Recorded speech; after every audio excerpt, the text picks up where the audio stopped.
ស្ងោរជីឆាយជាមួយនឹងតៅហ៊ូដាក់សាច់ជ្រូកច្រាំតិចតិចហើយមានបន្លែដូចជាឆៃថាវអីហ្នឹងដាក់មកហុតក្តៅក្តៅឆ្ងាញ់ហ្មងរបៀបធ្វើងាយងាយស្រួលស្រួលទេដំបូងយើងដាក់ប្រេងឆាចូលក្នុងឆ្នាំងបន្តិចមកហើយយើងដាក់ខ្ទឹមសដែលយើងច្រាំហ្នឹងចូលមកលីងឲ្យវាឈ្ងុយខ្ទឹមយើងឡើងរៀងឈ្ងុយហើយយើងចាប់ផ្ដើមធ្វើការដាក់សាច់ជ្រូកច្រាំរបស់យើងហ្នឹងចូលមកធ្វើការឆាវាទៅមកឲ្យសាច់របស់យើងហ្នឹងរៀងឆ្អិនតិចសាច់របស់ខ្ញុំវានៅរៀងកកដុំតិចអញ្ចឹងខ្ញុំគ្របវាទុកឲ្យវារៀងឡើងឆ្អិនសិនសាច់នឹងបាច់ឆាឆ្អិនពេកទេបានប៉ុណ្ណឹងបានហើយខ្ញុំធ្វើការដាក់បន្លែរបស់ខ្ញុំចូលមកបន្លែរបស់ខ្ញុំមានដូចជាឆៃថាវហើយនិងផ្លែស៊ូ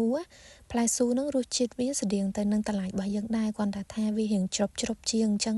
ឆាបន្លែរបស់យើងជាមួយនឹងសាច់នឹងបានបន្តិចមកហើយខ្ញុំចាប់ផ្ដើមចាក់ទឹកចូលតែម្ដងខ្ញុំចាក់ទឹកចូលឲ្យលិចបន្លែរបស់យើងហើយខ្ញុំគ្របទុករំងាស់បន្លែនឹងឲ្យវាផុយខ្ញុំរំងាស់បន្លែនឹងបានមួយសន្ទុះខ្ញុំចាប់ផ្ដើមដួសពពុះពីលើស្លនឹងចេញឲ្យអស់ដើម្បីកុំឲ្យស្លយើងវាឆ្អាបហើយបន្ទាប់មកខ្ញុំធ្វើការបង់គ្រឿងខ្ញុំមានដុំស៊ុបមាន់ចំនួន2ដុំម្សៅស៊ុបមាន់1ស្លាបព្រាកាហ្វេស្ករស1ស្លាបព្រាកាហ្វេពេញ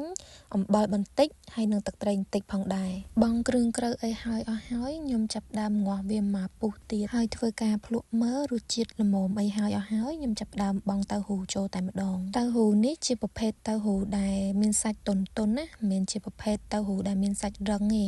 ព្រោះវាមានពីរប្រភេទមានតៅហ៊ូហើយនិងតៅគួវារៀងរឹងជាងអានឹងគឺគេសម្រាប់យកទៅធ្វើឆាឬក៏ខអីទេប៉ុន្តែបើស្ងោរអញ្ចឹង